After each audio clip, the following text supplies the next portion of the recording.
Este es el discipulado de Hechos de los Apóstoles.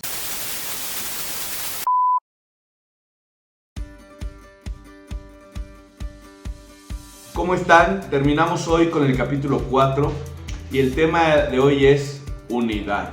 Hemos visto la historia de cómo Pedro y Juan sanaron a un cojo y luego explicaron y predicaron en el nombre de quién lo habían hecho, pero a las autoridades no les gustó este movimiento, entonces los encarcelaron, los cuestionaron y ellos volvieron a predicar y explicarles la razón por la cual hicieron y en nombre de quién lo habían hecho. Ellos estaban siendo perseguidos, amenazados, estaban comenzando con estas presiones externas. Sin embargo, esto creó en ellos una dependencia de Dios. Lo buscaron en oración y encomendaron su situación en manos de aquel que es poderoso. El resultado fue que hubo una unidad muy grande en ellos, un ambiente lleno de amor que nuestro Señor había dicho que debía ser característico de aquellos que lo seguíamos, un ambiente tan amoroso. Y nos preguntamos cómo es que pudieron tener esa unidad entre ellos, ese amor y ese cariño. Vamos a ver el día de hoy precisamente esto.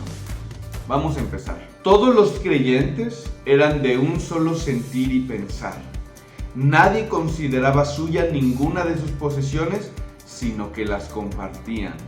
A esta primera parte le vamos a llamar armonía. Y como probablemente sepas, armonía es un término que también se usa en la música. Y si sabes un poquito de música, sabrás que la armonía no se produce cuando todos los instrumentos tocan exactamente lo mismo o todas las notas es la misma. No, la armonía se produce cuando se coordinan, cuando se complementan los instrumentos y matizan la participación de cada uno. Se hacen diferentes notas y se hacen con diferentes intenciones, pero se coordinan de tal manera que crean armonía. Cuando se hace una sinfonía no se está buscando que se luzca el instrumento, que se luzca una persona, sino que lo ideal es que todos tengan la intención de que se luzca la canción y por lo tanto el autor. Y lo mismo sucede en la iglesia. Eso sucede cuando hay armonía. Voy a empezar al revés. La última frase que dice Lucas con respecto a lo que sucedía en la iglesia es que nadie consideraba suya ninguna de sus posesiones, sino que las compartían. Esto quiere decir que tenían un mismo propósito, aunque hacían diferentes acciones. No estaban buscando lo suyo, no estaban buscando su beneficio, su ganancia egoísta. No, más bien estaban buscando cumplir todos un solo propósito: el beneficio de la iglesia, del plan de Dios, de su comisión. Por eso es que sus posesiones no es que no les importaran, eran importantes y querían tenerlas, pero para usarlas para el propósito que era más grande, para aquel que estaban buscando. Segundo, dice que eran de un solo pensar, los cuales nos hace saber que tenían el mismo pensamiento, aunque tenían diferentes personalidades. Cuando se refiere al mismo pensamiento, no está diciendo que pensaran exactamente lo mismo y opinaran exactamente igual sobre todas las cosas de la vida. Más bien yo creo que está enfatizando que el pensamiento más recurrente en ellos, que el pensamiento que les llegaba constantemente, era uno, aquel pensamiento que los dominaba a todos. Ese era el mismo pensamiento que pasaba por la cabeza de todos.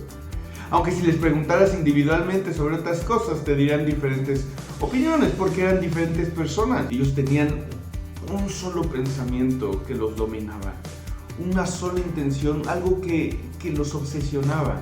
Y sabían que para lograr, para avanzar hacia allá, tenían que seguir el diseño de Dios. Y por último dice que eran de un solo sentir. Es decir, no había envidias entre ellos, celos, ni rencor porque tal persona es beneficiada o porque yo quiero más para mí que los otros puedan tener.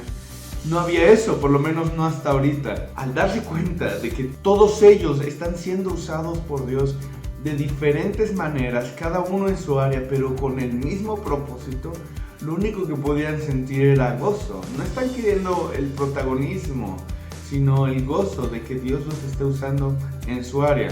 Pablo les dijo a los filipenses en la carta que les envió que tuvieran el mismo sentir que Cristo Jesús. ¿Y cuál es el sentir?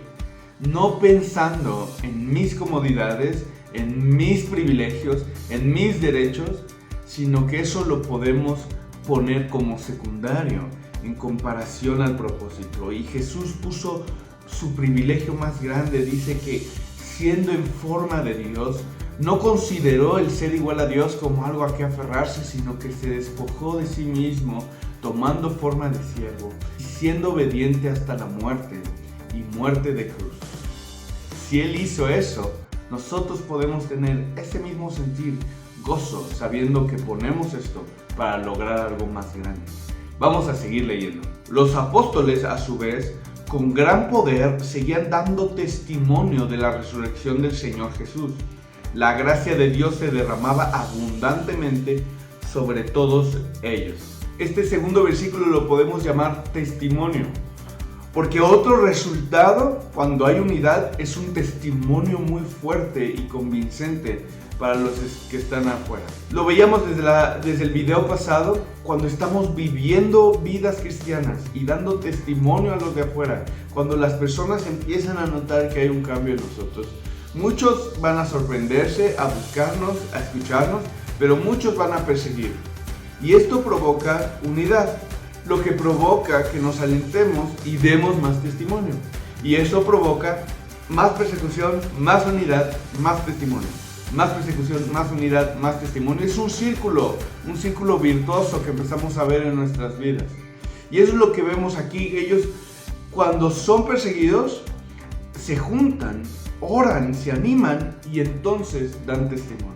Pero quisiera resaltar una palabra aquí que se me hace muy importante, porque es el énfasis que está haciendo Lucas cuando escribe Hechos. La palabra es poder. Nosotros tenemos que dar testimonio con poder, con el poder de Dios, no nada más con nuestras palabras y con nuestras fuerzas. A veces me da la sensación de que nosotros platicamos de Dios nada más por una tarea que tenemos, nada más por cumplir. Pero debemos de buscar a Dios y alinearnos a su voluntad, obedecerlo para que Él nos pueda limpiar y llenarnos de su Espíritu Santo, de su poder.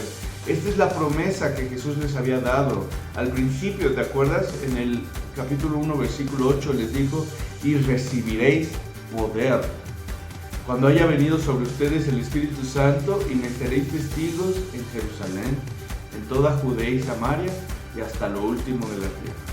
Entonces ellos iban a ser testigos, pero tenían que esperar antes de testificar para recibir poder de Dios. Eso es lo que también vemos en 1 Tesalonicenses 1:5, que dice: porque nuestro evangelio les llegó no solo con palabras, sino también con poder, es decir, con el Espíritu Santo y con profunda convicción, como bien saben, estuvimos entre ustedes buscando su bien. Y esto es importante, algo que debemos de buscar cuando damos testimonio es el poder de Dios actuando a través de nuestras palabras, no solo palabras, no solo el testimonio de decir algo y ya, sino el poder de Dios. ¿Cómo es que podemos buscar esto? Bueno, dice aquí el versículo: la gracia de Dios era derramada abundantemente sobre ellos.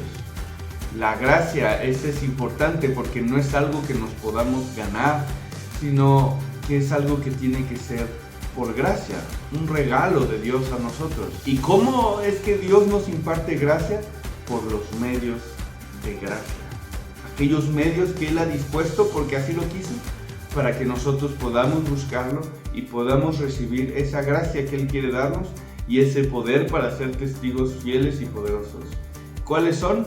Bueno, justo acabamos el video pasado viendo que ellos se pusieron a orar con los suyos, ¿no?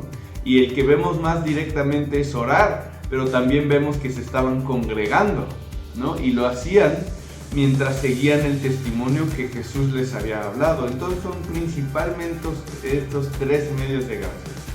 Es la Biblia, la oración y la iglesia, ¿no? Eso es lo que leíamos en Hechos 2:42. Si se acuerdan, decía: se mantenían firmes en la enseñanza de los apóstoles, en la comunión, en el partimiento del pan y en la oración.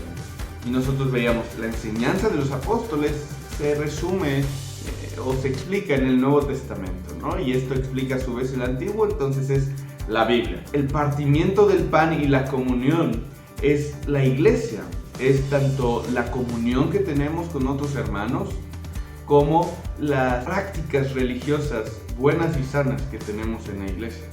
Y por último, la oración. Y eso es lo que vemos, y ellos eran llenos de gracia porque practicaban muchísimo esto. Y eso es lo que quisiéramos ver también en nuestra iglesia. Vamos a leer. Pues no había ningún necesitado en la comunidad. Quienes poseían casas o terrenos los vendían, llevaban el dinero de las ventas y lo entregaban a los apóstoles para que se distribuyera a cada uno según su necesidad. José, un levita natural de Chipre, a quien los apóstoles llamaban Bernabé, que significa consolador, vendió un terreno que poseía, llevó el dinero y lo puso a disposición de los apóstoles. Y este último punto se llama servicio. Cuando tú quieres ver una unidad en la iglesia, necesitas procurar que haya armonía, que haya un buen testimonio y que haya servicio. Y esta clase de servicio es un servicio sacrificial. Decía la Madre Teresa de Calcuta, da hasta que duela, ama hasta que te duela. Y no se refiere a que te duela amar, sino que te duela el egoísmo, que te duela, como decimos, el codo, dar hasta que sentimos que es mucho. Y esto no significa que era un comunismo, o por lo menos no como se conoce actualmente, ¿no? Porque principalmente vamos a ver que era algo totalmente voluntario. No es que las autoridades combinaran todas las posesiones de todos para repartirlas equitativamente, sino que hacían esto voluntariamente los miembros de la comunidad para ayudar a las necesidades de otros. Era algo que les nacía desde adentro. Y esa es la principal razón por la que no es comunismo. De hecho, probablemente no todos lo hacían, no era algo forzoso, como vamos a ver en el siguiente video. Es algo voluntario, y por eso es que se destaca a esta persona, José de Chipre, apodado Bernabé. Y se menciona este Bernabé por dos cosas, yo creo, al menos estas dos razones. Primero, porque va a empezar a tener un papel de mucha importancia en la historia de la iglesia. Vamos a ver que hace mucha honra al apodo que le dieron los mismos apóstoles. Imagínate nada más. Hijo de consolación, es decir, aquel que consuela, que exhorta a los demás. Probablemente tiene que ver con que tenía el don de profecía, según Hechos 13, pero también era un evangelista, ¿no? Alguien que va a hacer misiones en este importante primer viaje misionero hacia todo el mundo gentil o no judío. Pero segundo, yo creo que ponen aquí la historia de Bernabé porque tristemente va a ser un contraste muy fuerte con la historia que sigue de Ananías y Zafira. Pero bueno, con eso terminamos el video del día de hoy, y el reto que te quiero pedir es ora. Ora por tu iglesia, ora específicamente por las personas. No ores en general y digas, Señor, y tú sabes sus necesidades y te oro por la iglesia. Procura orar personalmente por tu iglesia. Está atento a la voz de Dios para ver qué te responde. Muchas gracias y nos estamos viendo la próxima. Bye.